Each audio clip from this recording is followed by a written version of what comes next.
Okey, Assalamualaikum warahmatullahi wabarakatuh kepada anda di luar sana. Selamat datang ke Facebook Live Dr. Nasrul hari ini. Dan ini adalah mula sesi yang kedua tuan-tuan, Facebook Live bersama Dr. Nasrul. Dan sebelum tu saya ingin perkenalkan diri saya Dr. Nasrul, pakar ekonomi anda.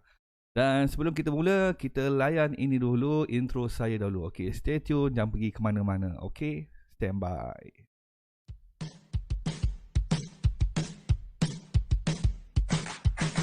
Today is gonna be a little something more. I've got a plan in mind, a special thing in store. The light bulb inside my head said, get out and play. 'Cause you never feel this way. It's my lucky day. Okey, Assalamualaikum sekali lagi tuan-tuan.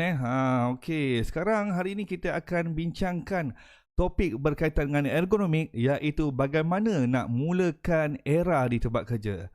So, era ni adalah ergonomic risk assessment ataupun penafsiran risiko ergonomik di tempat kerja.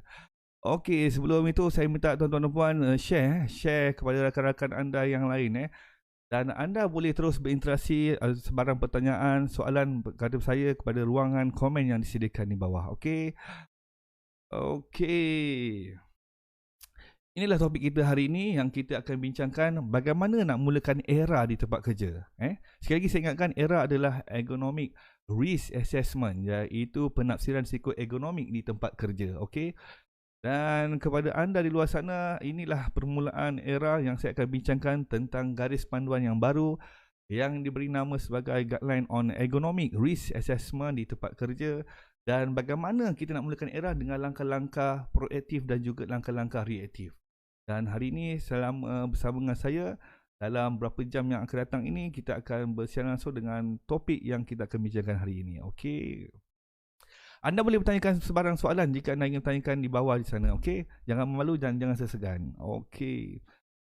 Okey, sebenarnya tuan-tuan dan puan, topik yang kita bincang ni sebenarnya basic untuk bagaimana nak mulakan era. Okey. Sebenarnya era ni, Economic Risk Assessment ni, berdasarkan pada garis panduan yang telah pun diiktiraf oleh JKKP ataupun DOSH, yang telah pun diberi nama sebagai Guideline on Ergonomic Risk Assessment at Workplace, yang telah diterbitkan oleh JKKP ataupun DOSH pada tahun 2017. Dan the purpose of this guideline is to provide a systematic plan and the objective approach in identifying, assessing, controlling ergonomic risk factor associated with the work task and activity at workplace. Okay. Dan kepada anda di luar sana, anda boleh download guideline ini melalui scan me QR code ni for download, ataupun boleh download di laman web JKKP dan type biasanya Guideline on Era at Workplace.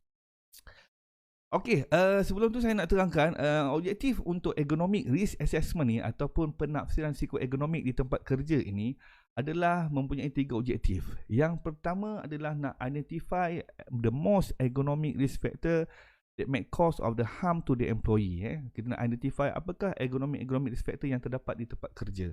Itu yang pertama. Yang kedua adalah to determine the likelihood of the harm arising from the exposure of the ergonomic risk factor. Dan yang ketiga adalah recommend appropriate control measure toward risk reduction. So kalau kita lihat, ini objektif utama era. Dan untuk tuan-tuan dan puan, Guideline on Ergonomic Risk Assessment ni adalah yang pertama sekali di dalam Malaysia ni yang telah pun diterbitkan pada tahun 2017. Dan dalam guideline ini terdapat beberapa diterangkan apakah itu ETP ataupun Ergonomic Trained Person, yang dikira sebagai Recognized Person untuk dalam bidang ergonomics, di mana ETP ini terbagi kepada 2 bahagian, iaitu untuk ETP Initial Era dan juga ETP for Advanced Era. Okey.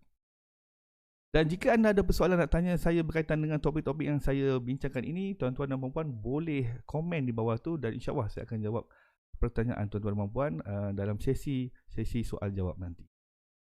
Okey, benefit of era ni sebenarnya tuan-tuan dan puan adalah, yang pertama adalah enable employer adalah to plan, implement and monitor the preventive measure. Kalau tuan-tuan nak tahu, kita nak implement ni, nak tahu nak measure untuk awal-awal yang ni. Yang kedua adalah untuk reduction, untuk mengurangkan of the ergonomic related injuries, MMSD. MSD ni adalah musculoskeletal disorder. Okay. Dan yang ketiga adalah paling penting sekali adalah reduction of compensation cost, medical expenses and employee absenteeism. Ini yang pertama sekali. Dan kalau kita lihat dalam trend terkini ni, kalau tuan-tuan lihat dalam slide saya ni, yang paling terkini ni adalah statistik tuan-tuan dan puan yang claim berkaitan dengan economic issue di tempat kerja. Dan ada 3 jenis penyakit yang berkaitan dengan ergonomik di tempat kerja.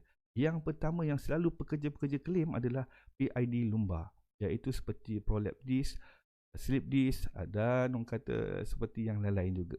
Dan kalau tuan-tuan tengok dekat sini, yang kedua adalah berkaitan dengan claim inilah sakit leher ataupun neck injuries ataupun panggil PID cervical.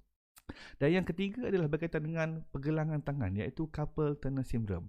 Dan kalau kita lihat statistik yang ada ini, pada tahun 2005, 10 cases yang dilaporkan yang claim untuk SOCSO dan meningkat sehingga 2017 sehingga 1354 cases. Dan ini hampir menelan SOCSO claim hampir dalam 4 hingga 7 juta tuan-tuan dan puan. Ini perkara yang sangat serius sekali. Dan kalau kita tengok apakah scope dan application on the guideline DOSH era ni, adalah yang pertama adalah guideline ini adalah cover bahagian untuk physical ergonomic sahaja, di mana dia telah pun dinyatakan di dalam OSH Act ataupun 1994. Dan this guideline may use by any employee of the organisation and also the OSH practitioner. So inilah cover bahagian physical ergonomic sahaja. So seperti sedia maklum, dalam ergonomik punya bidang ni, berbagai topik yang berkaitan adalah bercabang banyak bercabang tentang ergonomik fizikal ni, seperti physical ergonomic, orang kata organisation ergonomic, cognitive ergonomic dan yang lain-lain lagi. So dalam guideline ni hanya fokus kepada physical ergonomic sahaja. Dan jika anda ada persoalan nak tanya tentang topik yang saya terangkan ini, tuan-tuan boleh bertanya saya tentang topik berkaitan dengan objektif, tentang benefit era dan juga scope of application of era. Okey, sementara kita nak sambung lagi scene kita yang lain, saya minta tuan-tuan dan puan tolong share, tekan butang share kepada rakan-rakan yang lain supaya dapat mendengar tentang kata seminar ataupun sembang santai bersama Dr. Nasrul. Okey, kita berjumpa kembali dalam Facebook Live bersama Dr. Nasrul, dan hari ini kita akan sambung topik kita tadi. Tadi saya dah berceritakan tentang objektif of era, benefit of era dan garis panduan yang terkini yang berkaitan dengan ergonomic risk assessment. Dan hari ini saya akan juga terangkan berkaitan dengan kita punya bagaimana kita nak planning dan juga conducting ergonomic risk assessment di tempat kerja ni. Okey. Kalau tuan-tuan lihat di slide saya ini, terdapat 2 langkah utama yang kita perlu plan untuk kita nak conducting ergonomic risk assessment. Yang pertama dikenal sebagai langkah proaktif dan yang kedua dilangkasi sebagai langkah reaktif. Dan apakah langkah proaktif dan juga langkah reaktif yang terdapat dalam garis panduan era ini? Kalau tuan-tuan lihat, yang pertama adalah proaktif melibatkan approach A, B dan C.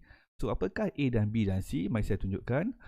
Okey, kalau kita tuan-tuan lihat di sini, A, B dan C ni, A adalah employee self-assessment. Dan yang kedua adalah conduct walkthrough. Dan yang ketiga adalah review the record. Okey, itu adalah plan untuk kategori dalam proactive approach. Manakala untuk reactive pula, approach yang terlibat adalah D dan E, iaitu berkaitan dengan receive ergonomic related injuries or MSD complaint. MSD ni stand for musculoskeletal disorder, ataupun E berkaitan dengan requested by OHD or relevant authorities. Okey. Dan dalam langkah proaktif dan reaktif ni, tuan-tuan, dapat kita lihat di sini, inilah akan menerbitkan ataupun membawa kita dalam satu level yang terbaru. Level yang pertama iaitu conduct initial era. Okey. Dan dalam conduct era ergonomic risk assessment ni terdapat 2 level. Level yang pertama adalah initial era. Level yang kedua adalah advanced era. So kalau tuan-tuan lihat di sini, approach yang ada ni sama ada proaktif ataupun reaktif. Dia akan berkisahkan tentang bagaimana kita nak conduct initial era. Okey. Tetapi untuk langkah proaktif ini, iaitu kita panggil ni adalah dia panggil ergonomic screening sebenarnya. Ada line kat sini ada panggil dia ergonomic screening. Dan kita akan terangkan satu persatu nanti kemudian sebentar lagi. Dan kita akan lihat selepas daripada approach proaktif ataupun reaktif, kita akan tengok, kita akan conduct initial error level yang pertama. Selepas tu kita akan prepare the assessment report. Lepas tu outcome daripada initial error ni, kita perlukan sama ada need for advanced error ataupun tidak. Kalau ada, yes, kita kena proceed for conduct advanced error level yang kedua. Kalau no, kita terus kepada report outcome to stakeholder. Dan begitu juga kalau kita dah conduct advanced error, kita akan prepare assessment report dan report to outcome for the stakeholder dan communicate the risk to the employees and rectify problem and they implement the recommended solution and at the end record keeping. And untuk review balik, kita akan sentiasa review untuk melihat sembarang changing ataupun perubahan yang berlaku. Inilah sedikit tentang bagaimana kita nak planning ataupun conducting error. Mari kita tengok satu persatu. Okey, dalam langkah proactive approach ni yang tadi saya katakan tadi adalah ada 3 langkah iaitu A, B dan C. Dan setiap satu-satu ni saya akan kupaskan secara detailnya sama ada tuan-tuan boleh buat conduct initial error sama ada jika ada economic hazard ataupun risk factor identify di dalam antara 3 jenis screening ini. Okey. Dan jika ada dalam 3 screening ataupun economic hazard ataupun risk factor ada, kalau dia kata yes di sana sini, kita akan conduct initial error. Kalau no, no further assessment is required. Okey. So kita pergi satu persatu. Apakah itu A, apakah itu B dan juga C. Dan kalau kita lihat proactive approach yang pertama A ni adalah self-assessment by the employees. An employee who have previously attend ergonomic awareness training can report to the management, safety and health officer, safety health community on any work-related complaint due to ergonomic risk factor. So the employee should use the self-assessment form provided by the organizations. So some of the example of the self-assessment form is given in Appendix 1. Okay, kalau tuan-tuan nak mulakan langkah yang pertama A ni, iaitu dikenal sebagai self-assessment by the employee ni, tuan-tuan boleh mulakan dengan menggunakan Appendix 1 yang terdapat dalam garis panduan on error, iaitu dipanggil nama sebagai self-assessment musculoskeletal pain and discomfort form. Sebagaimana formnya, kalau kita lihat di sini, inilah form dia. Dia mempunyai satu muka surat saja, satu pages saja. Dan kalau tuan-tuan lihat di sini, inilah dia, Appendix 1. Okay, self-assessment ataupun self-assessment musculoskeletal pain discomfort survey form. Dan sini dia berikan instruction ni tuan-tuan puan. Tick right on any body part in column A. Ni column A. Okay. If you feel discomfort or pain during the work in last of 12 months. Dan yang kedua ni, for those body part you were feeling pain or discomfort, tick right in column B. So if in your opinion the pain is due to your work, berkaitan dengan tempat kerja. Dan kalau kita lihat assessment form ini, dia mengandungi satu body mapping. Dan kalau tuan-tuan lihat body part mapping ini, ada berbagai body part yang ada seperti neck, shoulder, upper arm, upper back, elbow, lower arm, wrist, hand dan yang lain-lain lagi.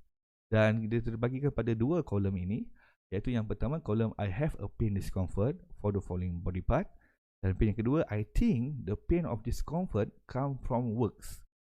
So kat sini L dan R ni adalah left dan juga right. Okey, sementara tu kalau kita lihat di sini ada juga demographic data yang tuan-tuan perlu isi seperti names, department, contact numbers, date dan juga staff ID, job task dan juga email. Dan yang paling penting sekali, yang last sekali ni, ni dah dia beritahu awal-awal dah. Do not write anything in the below section to be filled by trained person only. So siapakah ergonomic trained person? Sebentar lagi saya akan terangkan siapakah itu ETP. Okay? Dan dalam ni kita ada soalan berkaitan dengan are the symptom work related, yes or no, ada comment, name, date dan juga signature by ergonomic trained person.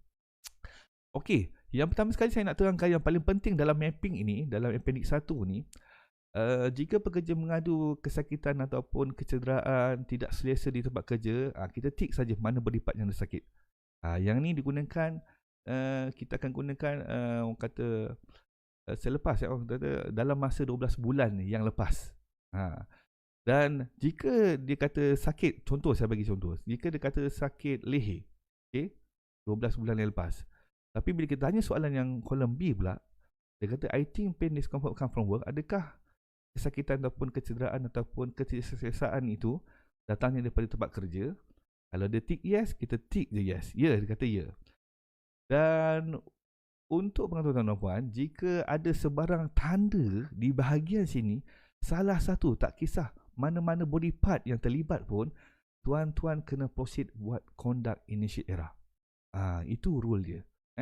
Katakanlah shoulder dia ada, I think the pain discomfort come from work, berkaitan dengan tempat kerja. Dia tick satu je, yang lain dia tak tick.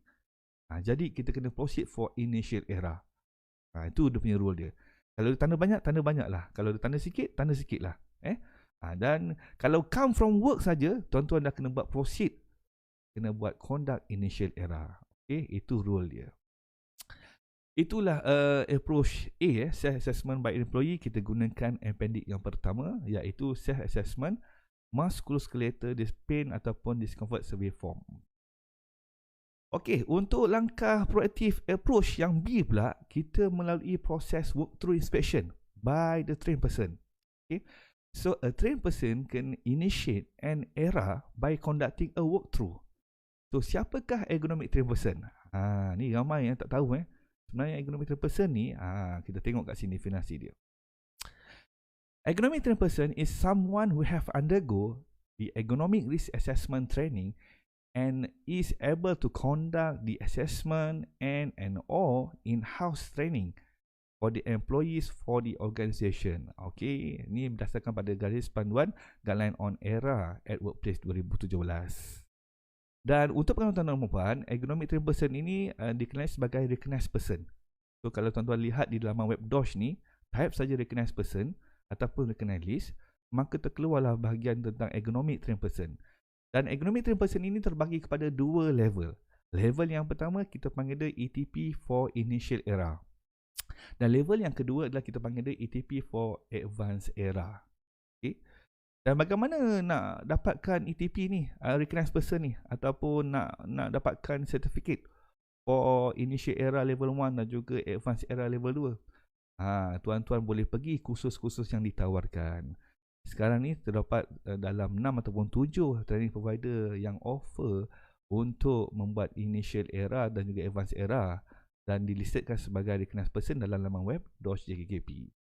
Di mana kalau kita lihat basically ni sebagai contohnya, initial error ni boleh dikondak dalam 2 hari, dan di mana di akhirnya nanti tuan-tuan dan puan akan menghadiri writing exam 1 jam dan diberi masa tempoh 2 minggu untuk menyiapkan laporan workplace assignment. Begitu juga dengan advanced error. Advanced error pun 3 hari kursus dia. Sama juga proses dia. Ada writing exam dan juga ada workplace assignment. So ni antara salah satu contoh training provider yang pernah menjalankan kursus ETP yang telah pun diberi kebenaran oleh pihak JKKP untuk menjalankan kursus, iaitu Ergo Venture. Itu approach B. Bagaimana pula dengan approach C? Approach C pula, kita boleh buat conduct. Tadi saya cakapkan tadi, kita boleh conduct initial error melalui self-assessment by the employee. Jika terdapat sebarang tick di bahagian I think pain or discomfort come from works, datang daripada kerja. Kalau tick salah satu, boleh proceed initial error. Ataupun kita boleh pergi ke bahagian B, walkthrough inspection by trained person. Ni sama ada you nak direct work through ataupun you nak pakai simple checklist, terpulang kepada trained person punya skill dan juga ability. Dan untuk proactive approach yang C pula, review of the record. So sebenarnya a trained person can initiate error based on the general risk assessment conducted, such as a HIRAC. HIRAC stand for Hazard Identification, Risk Assessment and Risk Control, ataupun melalui JSA, Job Safety Analysis, ataupun melalui HRA, Health Risk Assessment. Jika ada yang ini, kita boleh tengoklah contoh-contoh yang pertama. Dan kalau sebagai contoh dalam HIRAC, ada ergonomic hazard. Dan kalau kita tengok dalam ergonomic hazard tu, dia punya risk dia very high, dan kita boleh consider kena proceed for initial error. Itu sebagai contoh. Dan proactive approach yang A, B dan C yang tadi tu, yang saya katakan tadi sebelum tadi, Addition for A, B and C ni as follow. In initial error is required if there is a pain or discomfort identified from the self-assessment form. Ataupun based on the professional judgment of the trained person. Okay. And initial error is not required if there is no pain or discomfort identified from the self-assessment report. Dan juga or based on the judgment, professional judgment of the trained person. So kalau kita lihat dalam carta ini, salah satu A boleh, B boleh, C boleh, salah satu. Dan jika ada economic hazard and ada economic risk factor identify dalam antara A, B dan C approach ini, maka kita boleh proceed untuk conduct initial error.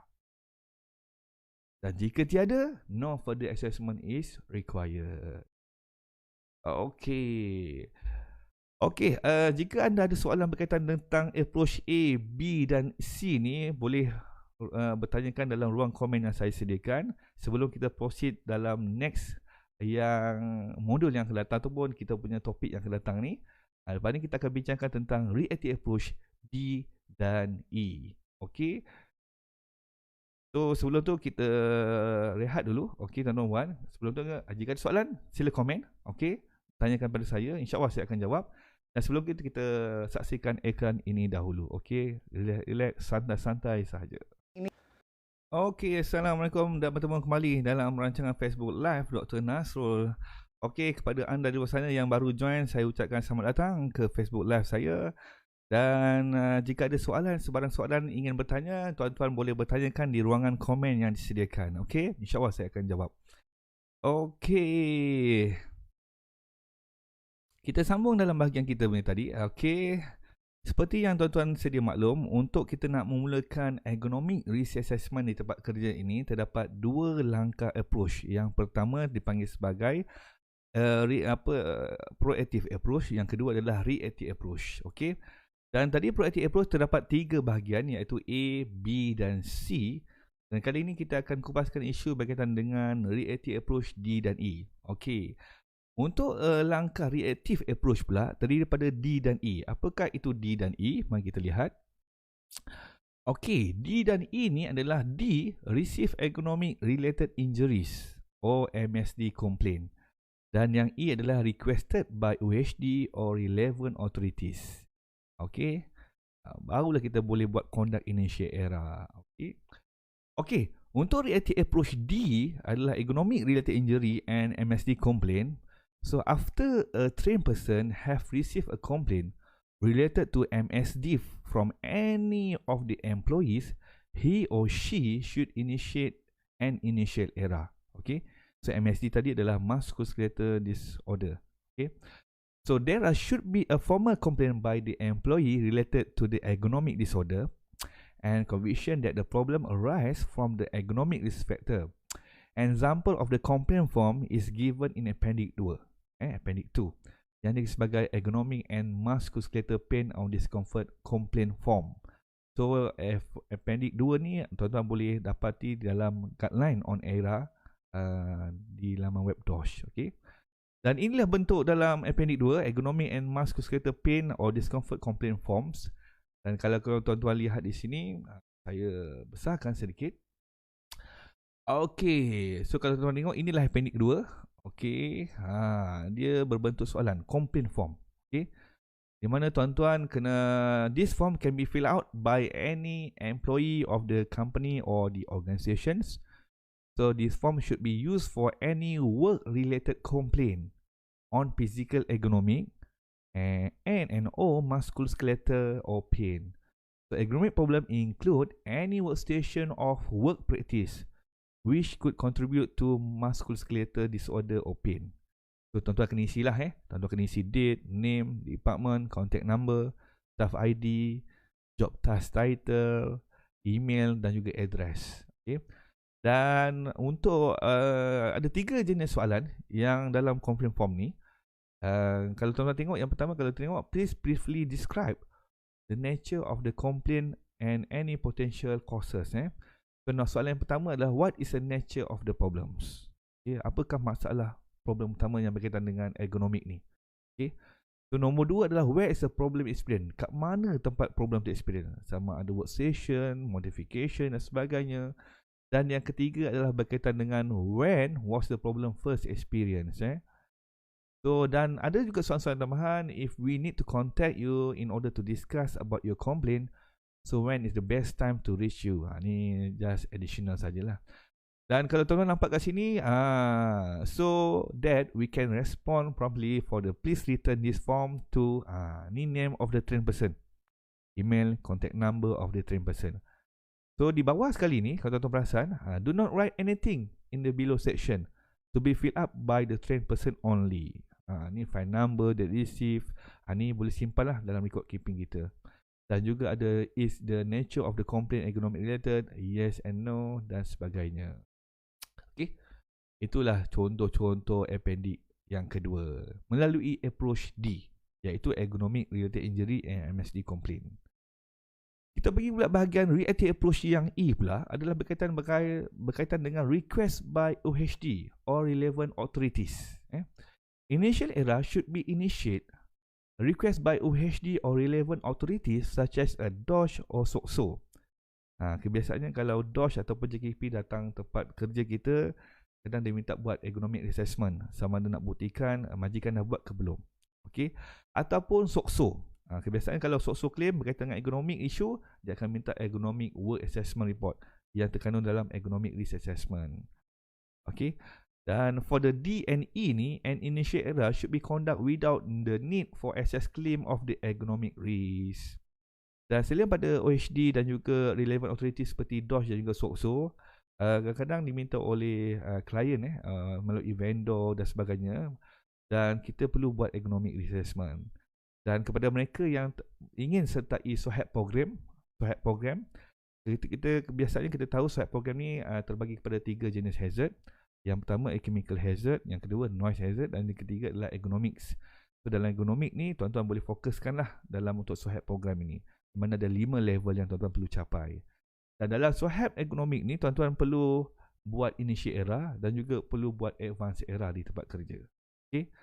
Dan ada berbagai-bagai lagi stage by stage untuk tuan-tuan dan puan nak dapat level 5 yang cermelang dalam bidang economic dalam SOHAP program.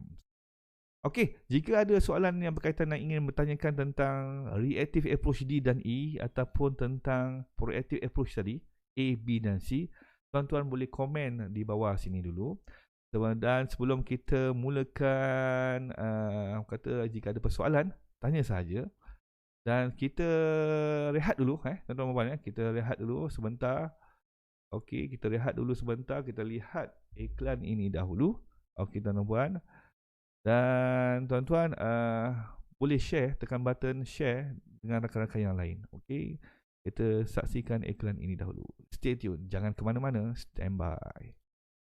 Okey, kita bersiaran kembali dalam Facebook Live Dr. Nasrul. Dan ini Facebook Live yang kali kedua saya buat sesi Facebook Live. Dan anda boleh bertanya sebarang soalan berkaitan dengan topik yang kita akan bincangkan hari ini, iaitu topik bagaimana nak mulakan economic risk assessment di tempat kerja. Okey, kita bacakan soalan-soalan pada rakan-rakan kita yang lain ni nak tanyakan. Okey, kita lihat yang pertama ni. Okey, Cik, daripada Cik Amril. Okey, Waalaikumsalam. Okey, kita lihat. Assalamualaikum Dok. Waalaikumsalam. Okey, Cik Luqman Cik Luqman Dok, nak tanya sedikit. Kalau untuk light kan under era juga. Okey, tak apa, saya baca soalan-soalan yang baku sikit. Kalau macam kat site, klien selalu concern pakai clear glass sampai dah jadi compulsory dah. So even tinted glass lagi selesa semasa bekerja kan. So bawah cahaya matahari. So ada tak teknik yang paling efisien untuk nak buat justification untuk dapatkan state tinted glass dalam GSA? Dan panjang soalan ni, Dok faham ke tak? Okey, sebenarnya sebelum kita nak buat untuk bahagian lighting ni, kalau kita nak buat lighting ni, kalau tuan-tuan tengok ada komplain pasal glare ataupun yang boleh buatkan irritating eye ni, dalam form kita punya approach appendix yang kedua tu, tuan-tuan boleh tulis komen kat situ berkaitan dengan lighting ataupun eye irritation ataupun glare. Dan bila kita buat initial error nanti, kita ada satu kolom yang diberi nama sebagai lighting, inadequate lighting, yes or no. So kalau yes, dia tick yes kat situ untuk dalam initial error.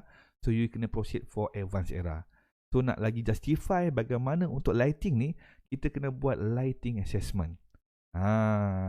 So lighting assessment ni kita perlu pakai orang kata lux meter untuk dapat detailkan dia, dan berdasarkan garis panduan lighting at workplace. Tak silap saya tahun 2018.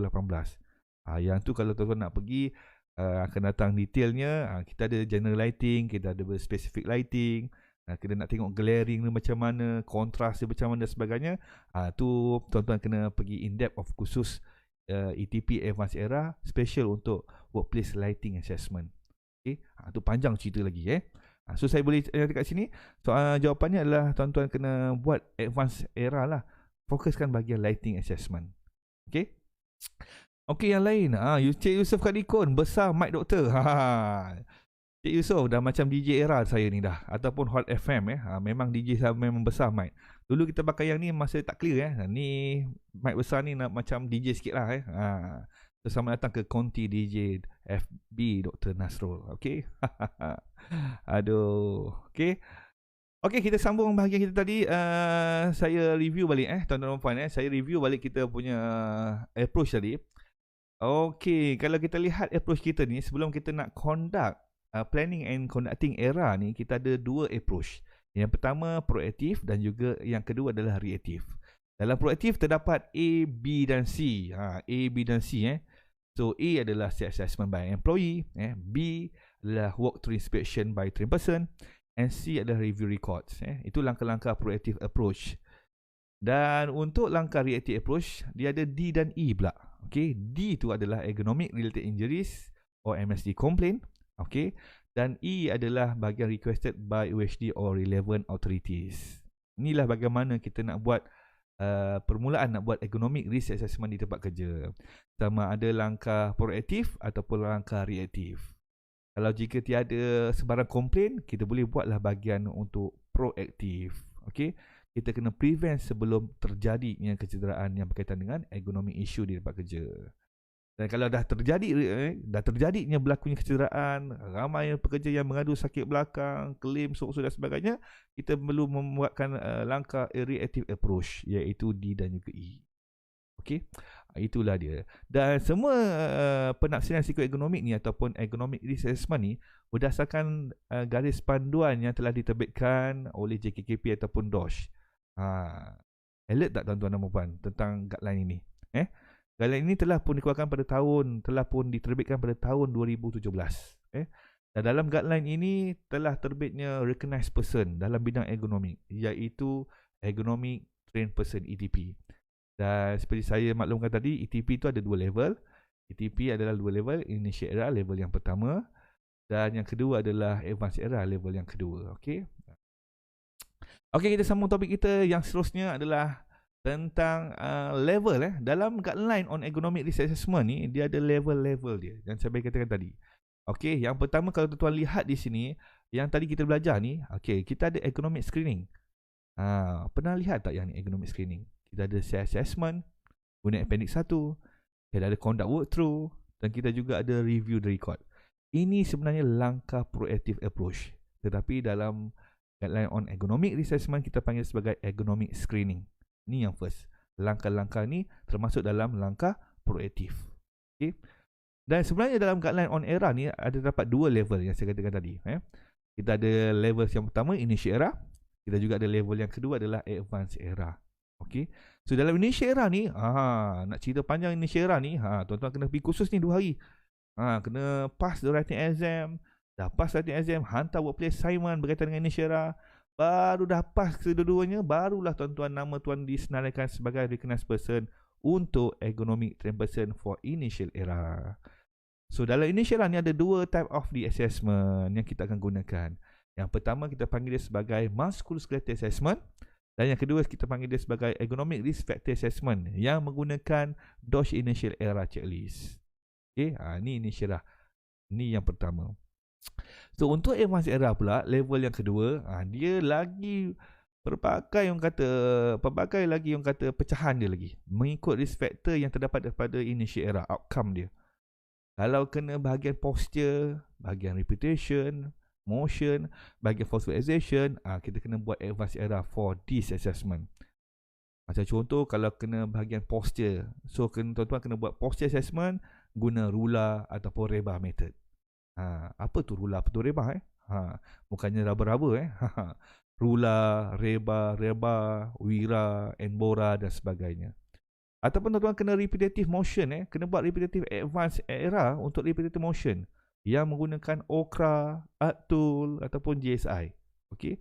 Dan yang ketiga, kalau tuan-tuan kena bahagian phosphorylation, kena buat advanced era untuk bahagian phosphorylation.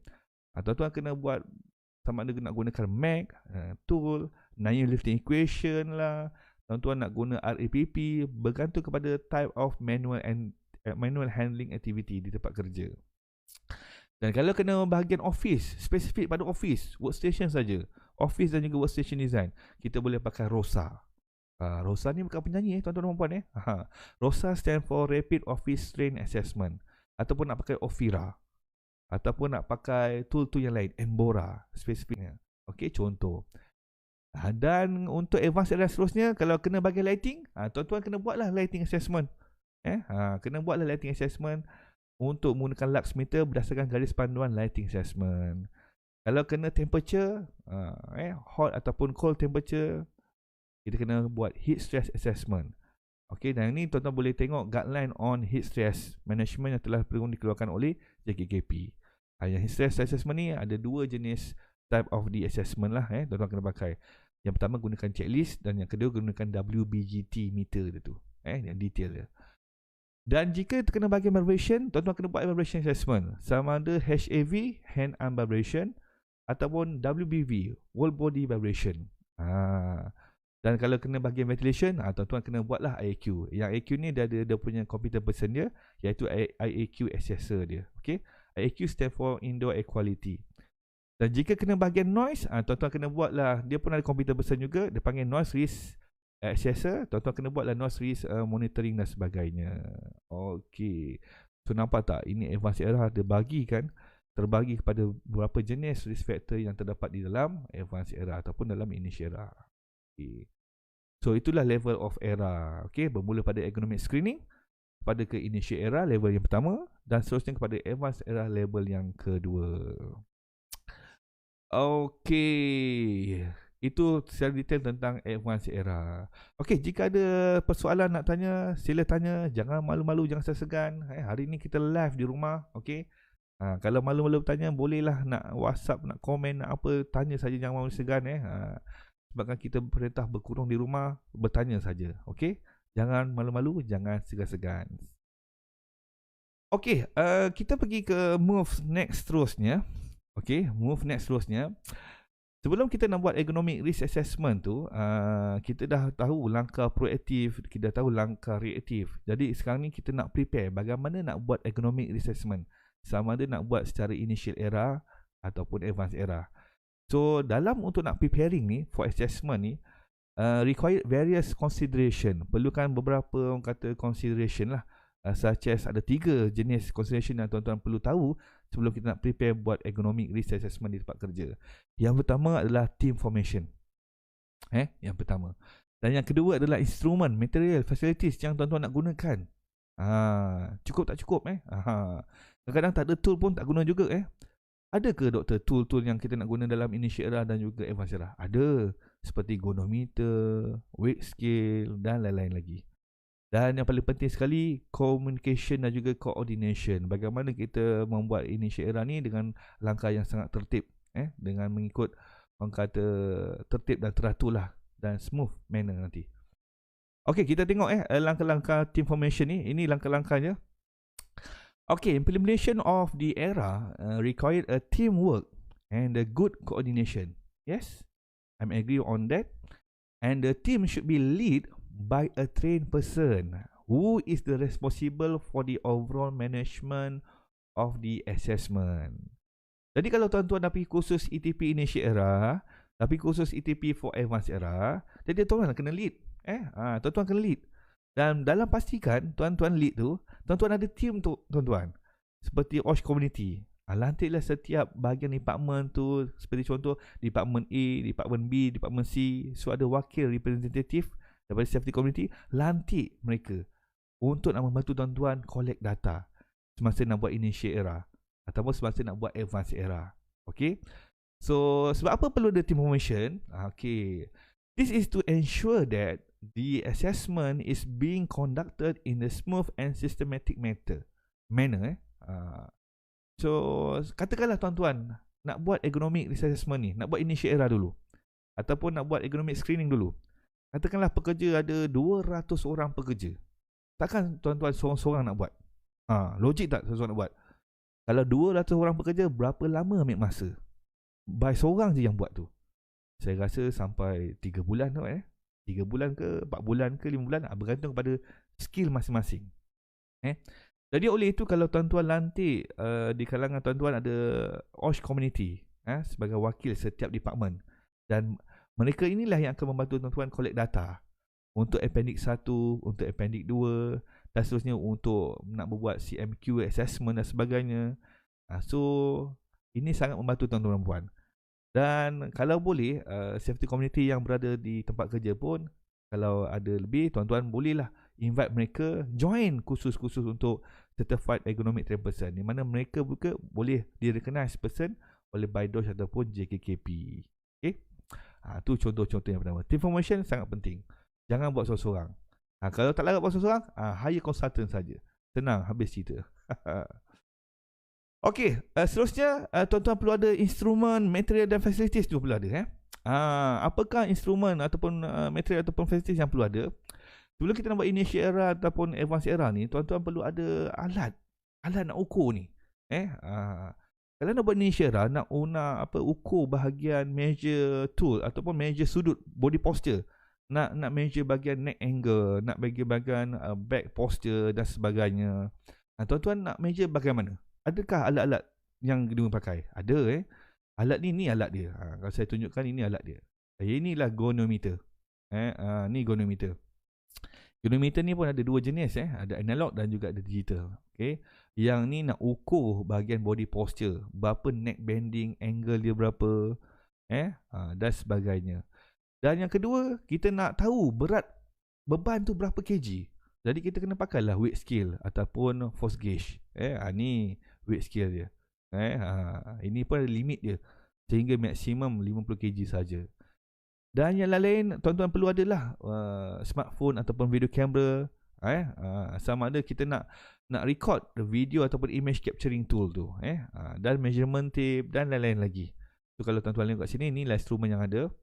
Perlu ada measurement tape, ada video camera, ataupun smartphone, ataupun assessment form and checklist yang kita nak gunakan. Sama kita nak gunakan DOSH Initial Era, RULA, REBA, WIRA, NBORA dan lain-lain lagi. Dan kedua adalah PPE. Jangan tak pakai PPE pula. Dan measurement tool yang kita nak bantu dalam ergonomic assessment ni, seperti lux meter ke, goniometer ke, push and push, force gauge dan sebagainya. Okay. Dan yang lain ni seperti inilah tuan-tuan puan, ada writing board, stationery dan sebagainya. Dan facilities mesti ada yang ni lah, meeting room, drinking water dan lain-lain lagi. Ini perlu asas ada. Yang paling penting sebelum kita nak conduct initial era ataupun advanced era, alat ini yang sangat penting. Kalau tidak, tak valid. Tak valid. Tu kadang kita perlu ukur dengan tepat untuk mendapatkan the true data dalam kita punya initial ataupun advanced era report. Okey, yang ketiga, kita perlu ada communication dan juga ada coordination. Before kita nak buat ergonomic risk assessment ni, the paling important thing is for the management, supervisor, employee yang berkaitan ni, kita kena inform kepada mereka dahulu. Jangan main terjah je. Nak buat ergonomic assessment ni terus-terus main terjah. Terus-terus main interview. Tengah-tengah orang tu buat kerja je, kita pun main terjah. Jangan main terjah. Ini bukan segmen terjah bersama Nas. Walaupun sama nama saya Nasrul, tapi bukannya terjah bersama Nas. Kita kena tahu, kena informkan. Kita kena informkan dengan supervisor dia, dengan top management dia, dengan dia punya HOD dia. Apakah objektif of ergonomic risk assessment ni? Kenapa nak buat ergonomic assessment? Kita kena lebih tahulah. Tujuan ni kita nak buat ergonomic assessment ni adalah untuk apa. Okey. Dan kita kena tahu apakah work unit to be assessed. Katakanlah satu department tu ada 16 work unit. Takkan kita nak assess semua. Kita mana yang orang kata paling banyak komplain ataupun paling banyak yang kita tengok ada physical risk factor, kat situlah kita boleh fokus kepada kita punya work unit untuk assess on error. Dan yang C sekali adalah error tool to be used. Apakah error tool yang kita akan guna? Kalau kita nak pergi ke advanced error untuk posture assessment, takkan kita nak guna tool-tool yang tidak berkaitan dengan posture. Kita kenalah specific tool seperti ruler ke, reba ke. So ruler reba ni pun ada perbezaannya. Bila masa nak guna ruler, bila masa nak guna reba. So banyak lagi cerita yang kita akan ceritakan lagi. Dan yang paling penting sekali, duration of assessment. Berapa masa yang tuan-tuan perlukan untuk nak buat conduct ergonomic risk assessment. Kadang-kadang ada orang yang baru belajar, nak ambil satu orang interview pun dalam setengah jam, kadang 1 jam. So insyaAllah tuan-tuan akan belajar daripada learning for the experience. Apakah yang paling penting sekali tentang bagaimana tuan-tuan nak limitkan masa interview setiap seorang. Katakanlah ada 200 pekerja, bagaimana tuan-tuan nak ambil masa dan 200 orang tu? 3 minggu, 3 bulan, 3 hari, ataupun 3 jam. Tengok pada skill masing-masing. Dan yang paling penting sekali, pastikan tuan-tuan dan puan, this assessment era ni sebenarnya kalau kita discuss communicate dengan management ni, to ensure the assessment conduct ni perlu bagi perhatian sepenuhnya, full cooperation. So janganlah kita main terkejar department orang, tak beritahu HOD dia, tak beritahu supervisor dia. So kalau boleh lagi smooth manner, lagi dapatkan kerjasama daripada pihak-pihak yang berkaitan dengan department tu. Okey tuan-tuan dan puan. Okey, saya rasa jika ada soalan sila komen sila komen di bahagian ini. Tuan Ibrahim Syarkawi. Assalamualaikum. Waalaikumsalam. Terbaik Tuan Doktor. Alhamdulillah. Sihat kan Tuan Ibrahim? Lama tak nampak, ya Allah. Okey, insya-Allah. Sihat. Ni semua ada dalam ni, ada yang kenal saya, ada yang tak kenal insya-Allah. Okey. Sebelum kita orang kata bermula untuk next episode yang lain, saya nasihatkan tuan-tuan dan puan, jika ada soalan sila tanya soalan, dan apa hal kita rehat dahulu. Okey, saksikan iklan ini. Stay tune, jangan ke mana-mana. Okey, itu saja tuan-tuan dan puan. Jika ada soalan sila tanyakan soalan di ruangan komen yang diberikan. Okey. Dan saya nak recap balik, itu saja kita punya topik hari ini. Topik sangat singkat hari ini, iaitu bagaimana nak mulakan ergonomic risk assessment di tempat kerja. Dan kepada anda sana, perlu tahu sebelum kita nak mulakan era, terdapat 2 jenis langkah. Langkah yang pertama adalah langkah proaktif dan langkah yang kedua adalah langkah reaktif. Okey, jika tak ada soalan, kita jumpa lagi dalam the next episode akan datang. Okey. Dan Assalamualaikum dan terima kasih. Dan saya minta tuan-tuan dan puan, jangan lupa pergi ke YouTube saya YouTube saya, subscribe dan juga like dan juga share komen kepada rakan-rakan yang lain. Okey, itu sahaja. Sekian. Assalamualaikum. Jumpa lagi. Bye bye.